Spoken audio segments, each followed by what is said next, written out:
Let's talk about 3 free ways to make your recordings sound less like this and sound more like this. The first way to reduce echo and reverb in your recordings is to use a directional microphone. This is commonly referred to as the polar pattern of the microphone.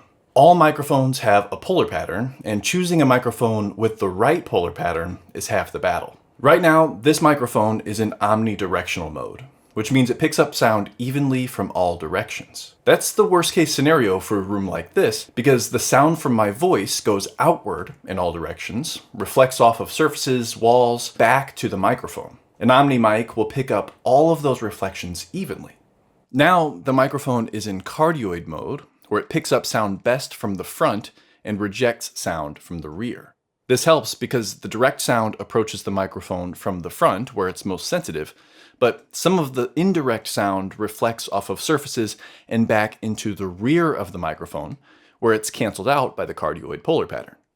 You can also find microphones with different polar patterns, like supercardioid or figure 8. A supercardioid mic picks up a little bit of sound from the rear, but rejects a little bit more sound from the sides. And a figure 8 microphone rejects all sound from the sides, but picks up sound evenly from the front and rear. The most common polar pattern is cardioid, and it's also the most flexible, in my opinion. I'd recommend picking up a microphone with a cardioid polar pattern and pointing it directly toward the sound source.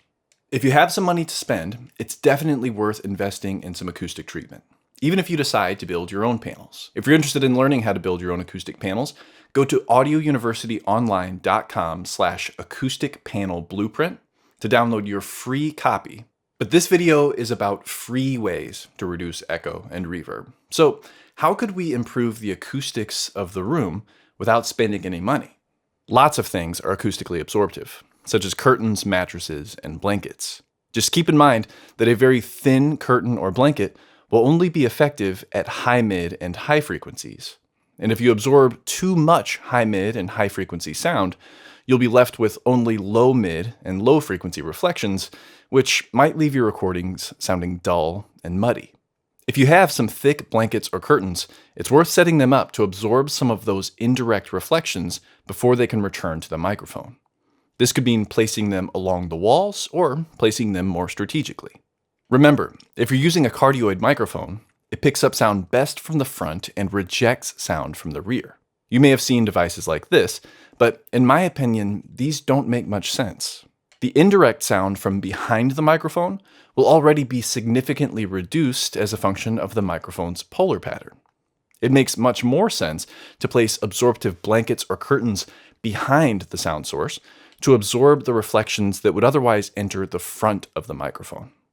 If you can place some absorptive material on the wall behind a singer, you can absorb some of the on-axis reflections with absorptive material and reject the off-axis reflections with the polar pattern of the microphone.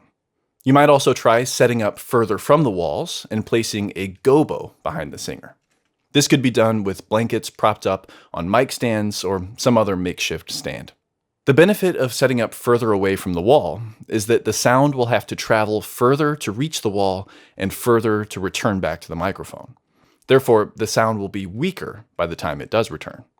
As I just said, standing further away from the wall can provide more space for attenuation of the sound over distance. And we can use this same principle in reverse. The more distance there is between the microphone and the sound source, the more direct sound will be attenuated or reduced by the time it reaches the microphone. If you place the microphone very close to the sound source, the ratio between direct and indirect sound will be improved. Try placing the microphone as close as you can to the source in order to maximize this ratio. This is where it becomes a bit of a balancing act, though, because at a certain point, the proximity effect will start to make the recording sound too bassy. The proximity effect is a property of all directional microphones, where low frequencies are boosted as the microphone moves closer to the sound source. That's right, only directional microphones are susceptible to the proximity effect, which means that you could potentially achieve a more balanced tone with greater direct to indirect ratio by using an omnidirectional mic, in theory.